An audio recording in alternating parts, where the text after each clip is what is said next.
দক্ষিণবঙ্গের জেলাগুলিতে ফের ভারী বৃষ্টির পূর্বাভাস জারি করল আলিপুর আবহাওয়া দপ্তর। ঘূর্ণিঝড়ের জেরে 17 আগস্ট পর্যন্ত দক্ষিণবঙ্গের কয়েকটি জেলায় ভারী বৃষ্টি হতে পারে। দক্ষিণবঙ্গের পাশাপাশি উত্তরবঙ্গের জেলাগুলিতেও ভারী বর্ষণের সম্ভাবনা রয়েছে। আবহাওয়া অফিস থেকে জানানো হয়েছে, দক্ষিণ বাংলাদেশ এবং সংলগ্ন এলাকায় ঘূর্ণিঝড় রয়েছে, তার প্রভাব বাংলায় বৃষ্টি চলবে।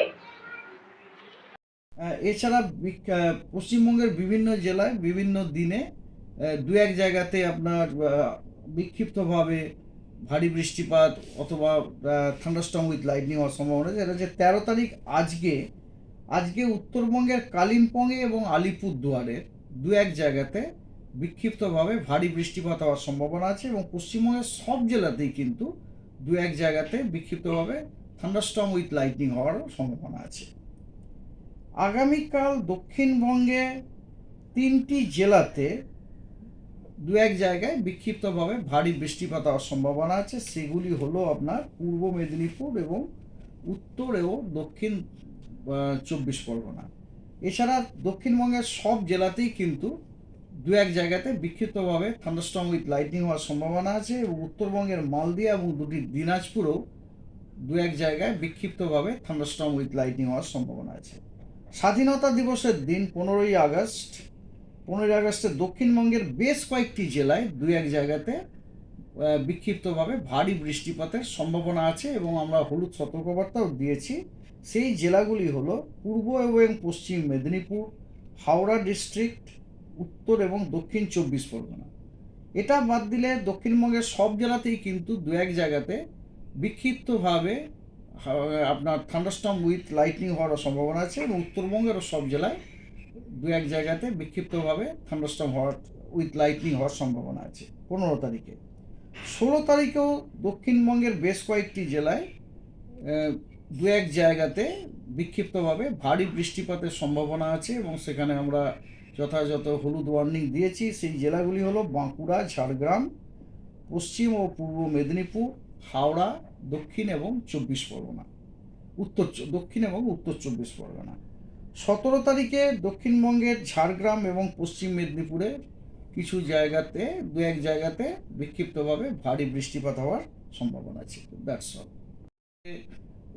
সব জেলাগুলিতেই অনেক জায়গাতে হালকা থেকে মাঝারি বৃষ্টিপাত হওয়ার সম্ভাবনা আছে। উত্তরবঙ্গেরও উত্তরের 5টি জেলাতে হালকা থেকে মাঝারি ধরনের বৃষ্টিপাত হওয়ার সম্ভাবনা আছে অনেক জায়গাতে এবং বাকি জেলাগুলিতে স্ক্যাটার্ড রেনফল হওয়ার সম্ভাবনা আছে। তো আপনি একটু আগে যে প্রশ্নটা জিজ্ঞেস করেন সিস্টেমের কথা, একটা সাইক্লোনিক সার্কুলেশন আছে আপনার বাংলাদেশের সাউথে এবং তার সারাউন্ডিংয়ে। This is number 1।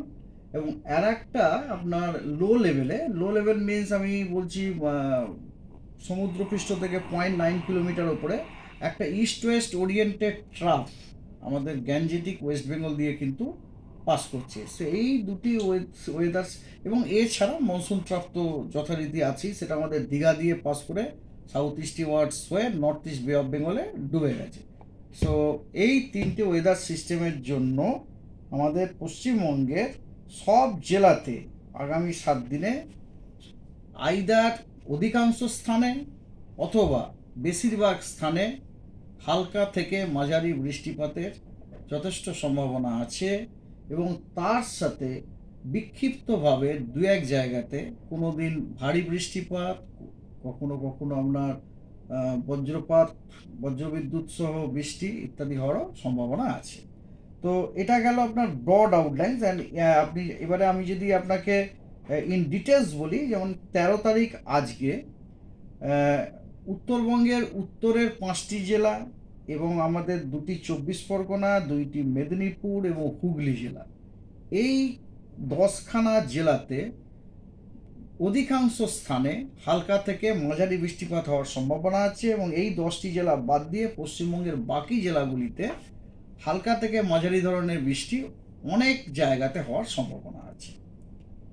14, 15 এবং 16 ইনক্লুডিং আমাদের স্বাধীনতা দিবস, দক্ষিণবঙ্গের সব জেলাগুলিতেই অধিকাংশ স্থানে হালকা থেকে মাঝারি বৃষ্টিপাত হওয়ার সম্ভাবনা আছে এবং উত্তরবঙ্গের সবথেকে উত্তরের 5টি জেলাতেও অধিকাংশ স্থানে হালকা থেকে মাঝারি বৃষ্টির সম্ভাবনা আছে এবং বাকি 3টি জেলা অর্থাৎ 2টি দিনাজপুর এবং মালদাতে হালকা থেকে মাঝারি ধরনের বৃষ্টিপাত অনেক জায়গাতে হওয়ার সম্ভাবনা আছে। ঠিক আছে, আচ্ছা, এরপরে আসছে 14, 15, 16 হলো। এবার 17 তারিখে এগেন দক্ষিণবঙ্গেতে আপনার সবকটি জেলাতেই অধিকাংশ স্থানে হালকা থেকে মাঝারি বৃষ্টির সম্ভাবনা আছে এবং উত্তরবঙ্গের সবথেকে উত্তরের 5টি জেলাতে হালকা থেকে মাঝারি ধরনের বৃষ্টিপাত অনেক জায়গাতে হওয়ার সম্ভাবনা আছে এবং বাকি জেলাগুলিতে স্ক্যাটার বিক্ষিপ্তভাবে হালকা হওয়ার সম্ভাবনা আছে।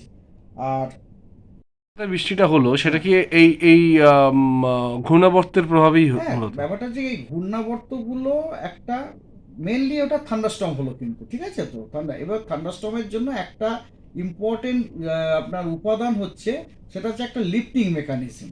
ওই লিফটিং মেকানিজমের কাজটা এই যে লো লেভেলের যে এই সমস্ত যে ফোর্সিংগুলো, মানে আপনার যেটা ঘূর্ণাবর্তটা, এটা এটা কাজ ওইটা করেছে আর কি। ঘূর্ণাবর্ত, ট্রাফ, এই যে ওয়েদার সিস্টেমগুলো আছে, এই সিস্টেমগুলো আপনার লিফটিংয়ের জন্য কাজে দেয় আর কি।